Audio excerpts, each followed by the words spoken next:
My friend Jack started at age 35 in the car leasing business. And he had 7 cars. It was pretty slow. In fact, one of the things he did was whenever the phone rang, he let it ring 3 or 4 times so people would think that he was very busy answering other phones. And of course, it was the only call he was going to get all day. So his first venture was okay, but it wasn't really going to go anyplace. And there's a lesson in this for all of us. At age 40, he decided with 17 vehicles, 17 cars, he was going to go into competition in the rent-a-car business. So now he's taking on Hertz and Avis and National and people like that who have hundreds and hundreds of thousands of cars. And he's got 17 cars, and his cars aren't any different than theirs. I mean, he's buying them from General Motors or Ford or Chrysler. And he can't get the airport locations. Those companies have them all sold up. But he was determined that he would basically offer the customer, can't offer him a different car, but he can offer them friendlier service than they've ever seen. And so he started a company. He named it after the battleship that he'd flown from in the Pacific, which was the USS Enterprise. And he died about a year and a half ago. But when he died, his rent-a-car company, starting with those 17 cars, was worth more than Hertz and Avis and all the rest of the rental cars put together. The man's name was Jack Taylor, and his son, Andy Taylor, is a good friend of mine, runs the business now. A grandchild is in the business.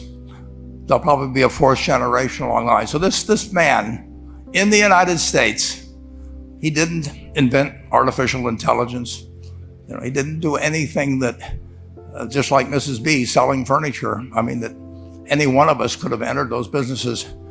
But he lived by the creed, basically, of delighting his customers and working with people and establishing the relationship with them so that they in turn would want to delight the customers. He couldn't go out there and take care of every rental car possibility, but he learned how to project himself and his attitude toward his fellow man and his desire, to make a friend out of every customer.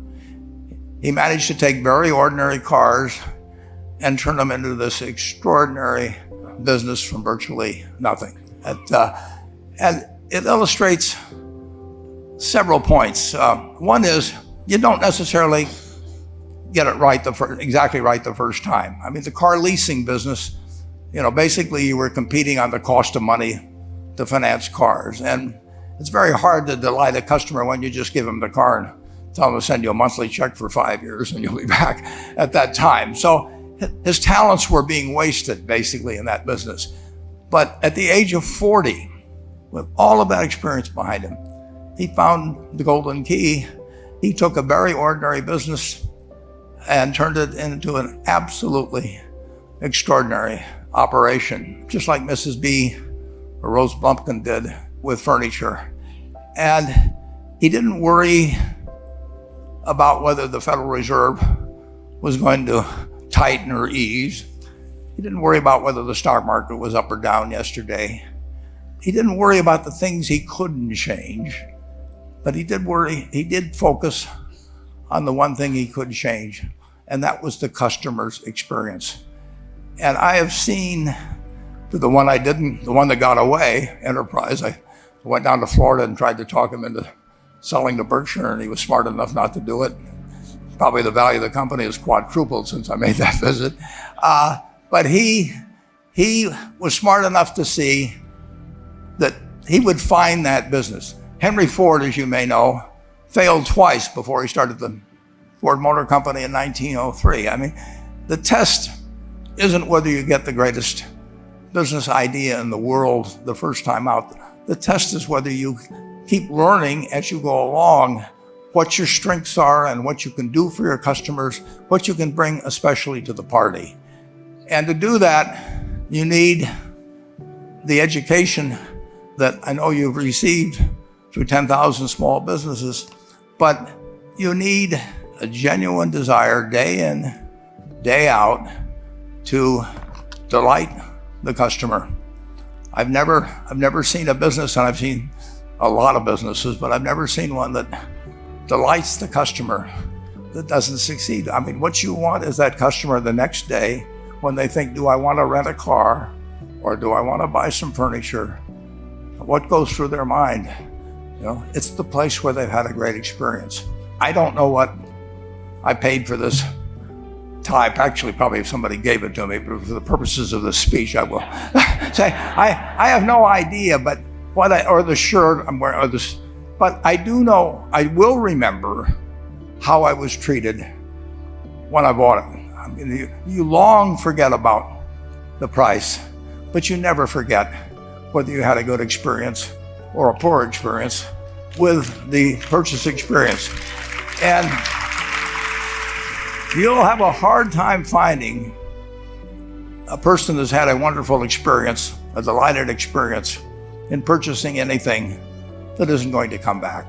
And similarly, if the memory is of rudeness, indifference, whatever it may be, they're never going to come back. And as a small business owner, and as you grow, you have to not only be able to project that interest in people's well-being, in delighting them yourself, but you have to do it through other people. And you won't be able to do it through people who themselves do not feel they're being fairly treated, that their views aren't appropriately considered. So you really do have to learn to multiply yourself through other people. And I advise the young people to come to Omaha. We have a number of classes. The key is to, certainly in terms of your personal life, the most important decision you'll make is the spouse that most of you will likely have. And it's very important to surround yourself with people that are better than you are. You are going to move in the direction of the people you associate with. So you constantly, I've been enormously lucky in that respect. I mean, I've just had teachers and friends and a spouse that really was a better person than I was. And I had enough sense to learn from these people that life went better if you behaved better yourself. It took a while. So I advise you to seek out, as your partner in business, your partner in life, whatever it may be, look for the people that actually are examples to you rather than somebody that you think you need to straighten out yourself. And simple rules like that, delighting customers, working through other people, associating with people that will cause you to move in a better path than you might otherwise have, they will take you so far in life that it's hard to believe. I mean, they took Rose Blumpkin without being able to speak a word of English, couldn't read or write, and they took her to what is now a $1.5 billion business. And incidentally, there's been no money put in it since the $2,500. That's been the total capital paid into the Nebraska Furniture Mart. And I think if you looked at Enterprise, I don't know their books the same way, but my guess is that very little equity capital has been added to Enterprise over the years. The business built on itself.